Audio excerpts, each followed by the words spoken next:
wonderful memories of the summers that I spent with the players.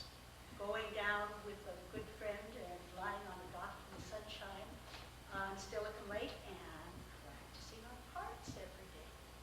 And all the parties and the get-togethers and the friendships that you make. And anybody that's been in a play knows that during that playtime, those other people become part of your family. You're very, very close. Anyway, I didn't know until I got the schedule from Donna that these junior productions were only for a 3-year period. And I was involved in 2 of them, and I consider myself very lucky because of it. It's kind of too bad that you can't do more of that thing for kids now. I don't know if they would be interested because there are so many other draws on their time and energy. And as Donna said, there was no television. Life was very simple.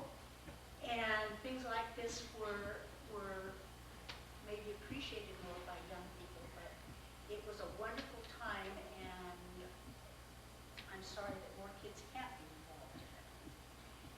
Anyway, the 2 productions that I was involved in, the first one in 47, I was in the cast, and the one in 48, I was light props with Marilyn Wilkie. That's the one you recognize.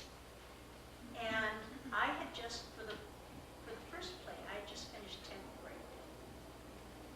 And I can't remember how I happened to go to try out for the play. I don't know whether it was my idea or my friend's idea or what, but I did, and I got a part, and I had a wonderful summer.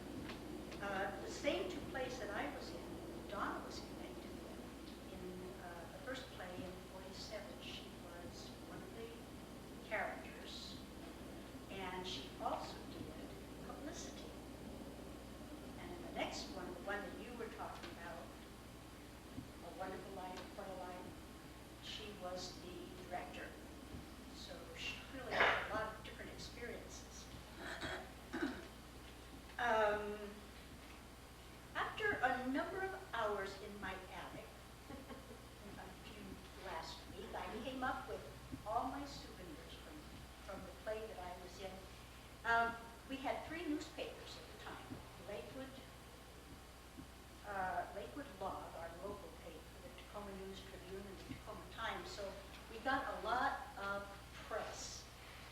And the people in the cast had their pictures taken, and they were displayed in front of the Lakewood Theater. They have those wooden frames with the glass fronts, and every person in the play had their picture. And this was a long time ago. Anyway, I'm going to be a name dropper because this is the program from the play I was in, Spring Dance, by Philip Barry. And it says, Lakewood Players presents light drama in the modern, penthouse production of Spring Dance by Philip Barry, August 21st, 22nd, 23rd. Now, I know that you will recognize a lot of these names. These are the members of the cast in alphabetical, in order of their appearance. Dorothy Anderson, Don McMullen, Jim Hudson, John Dimmer, Otto Enger, Joyce Taylor, Joan Clark, Royce Riggs, Betty Kelly, Bill Hewitt, Marjorie Whitmore, Ronald Hendry, and Donna McHugh.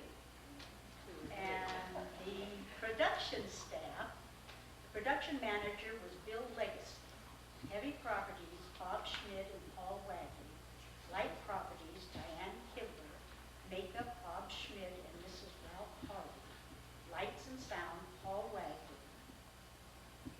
Tickets and reservations, Audrey Dean Albert and Mrs. James Woodruff. Publicity, Donna McHugh.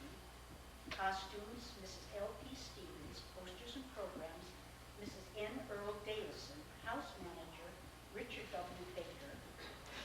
And the hostesses that served this wonderful coffee in teeny tiny demi-tasse cups, Madame Bertram Horn, Paul Martin, Ronald Henry, George Bolt, James Dempsey, Fred Schwab, Carlisle Horn, Donald Siegman, Leon Thomas, and James Woodruff.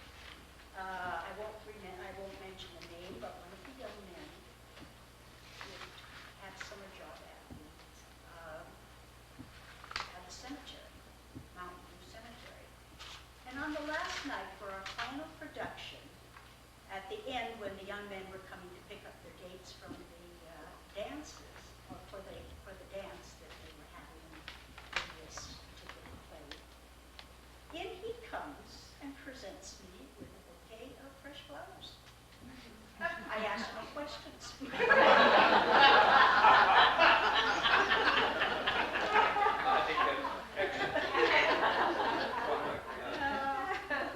And my closing statement is, I've had this book for almost 50 years, and if the Lakewood players would like it back, if it has any historical significance, I will return it.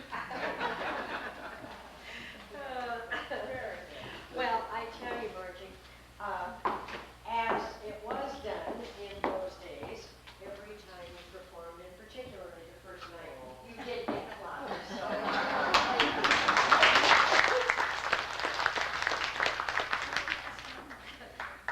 All right, well, our time is going. I'm gonna have to quit talking here, or I'm gonna talk fast. Okay, the 50s were very happy years.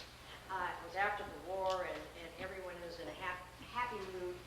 The board had potlucks before their board meetings, and we just had a good time. Also, and this was also the time when the first night dinners, the first nighters, became very popular. And I think it's something they ought to bring back into the theater world now, and have your first night parties. In 1956, that functioning building committee became the Arts Foundation. So that was when it started. And because of this, they felt that they needed some continuity. And for the first time, 1960-61, they decided to hire, now they being the Lakewood players, decided to hire someone to be the secretary manager and kind of keep things going on an even basis, because everything and everyone that worked with the Lakewood players at that time were volunteers. I was given the job and I made $25 a month. Wow. So don't complain if any of the figures are wrong in your books. Okay, in 1960, the players moved into what had been the Mellinger mortuary. The sheriff's office was in the left-hand side, and the Lakewood players was in the main chapel, or the main area that they used. And they definitely needed more space. Why they moved from the recreation room, I don't know for sure, unless it was because they were able to leave all their props and their lighting and whatnot up, because there weren't any other functions in that building. So, 1965, no, I'm ahead of my story, aren't I? I have to get the Lakewood Arts Foundation in now, because they were working very hard while we were over at the mortuary on getting their own building. And I'm going to ask Bill Cable to take over here. Donna's laid the groundwork for us, and there's just a couple points. The Lakewood Arts Foundation was set up, and their purpose or objective was really to do two things. One, separate the capital funding effort from the production. They found and noticed that the actors and the Lakewood players were spendthrifts, they spent all their money and so forth. So there were folks that became the Lakewood Arts Foundation. Many of them were Lakewood players, and many of them also supported the theater from a, I'll say, from a civilian point of view. Well, anyway, in 1956, they became incorporated and were able then to start issuing shares, bonds. This is a certificate, it's a capital stock certificate. It's made out in the name to William F. Cable, and it was issued on the 29th day of January 1962 for $10. Now, if you amortize that $10 up to now, I think it's probably worth $200, $300, $400. Try to collect it. I had two of them. I didn't learn the first time. But anyway, I became active in the foundation. Donna was working as a secretary manager for the players, and I began to meet some of these real neat folks, because I'm a newcomer to the area in 1960, so I'm just trying to find out what Lakewood is all about.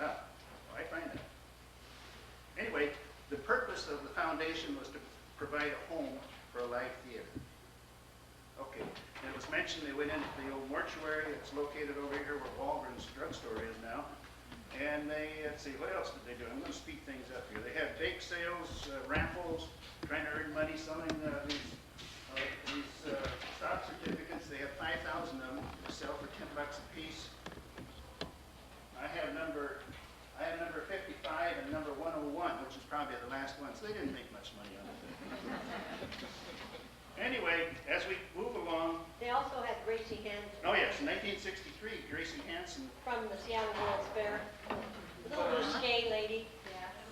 Put on quite a I show. don't recall where she held it, but Lakewood Theater. at the theater building. Yes. It was quite a show, and that clicked a few times too. Okay, in about 1963, 4, right through there, I was elected chairman or president of the foundation, and we had some, just a few hard workers that kept going on this thing out of this core group. Pearl Richards was involved in it, Jim Reynolds, who you'll meet in a minute, myself, Natalie, Aiden, yes, Harlan and Fran Aiden.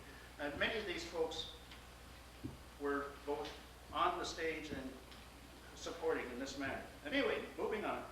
By 1964, our treasury had $800,000, somewhere in that neighborhood.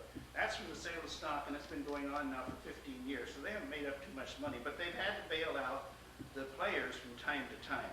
And that was one of the reasons why I mentioned that they spun off this foundation to get a hold of the money and hang on to it over here and keep these people from getting a hold of it. You know, but they're all the same people. But anyway, we're trying to find a place. So by 1965, there were 17 of us that stood up, and we became guarantors for $1,000 apiece at the Pacific Federal Savings and Loan Bank.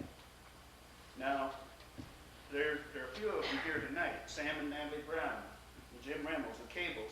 I thought Rose Murphy might be here. I don't know whether there's anybody else in the audience who put their name on the dotted line or not. Were you in on that side? You saved your money, right? Okay. But anyway, there were many other sponsors and contributors through the year.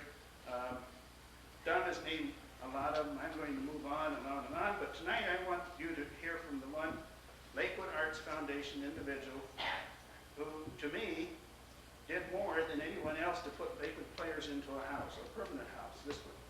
It's Jim Reynolds. Jim measured the progress being made for a permanent theater and said, hey, stand up, do something. The show must go on. Let me present Jim Reynolds, and he'll tell you how we got there.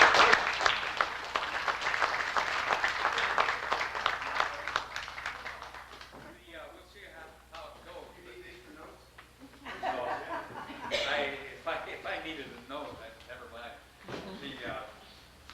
But the problem was that I saw was they had 18,000 bucks, and this is 1965. God damn it, you can build a building. You had to have property.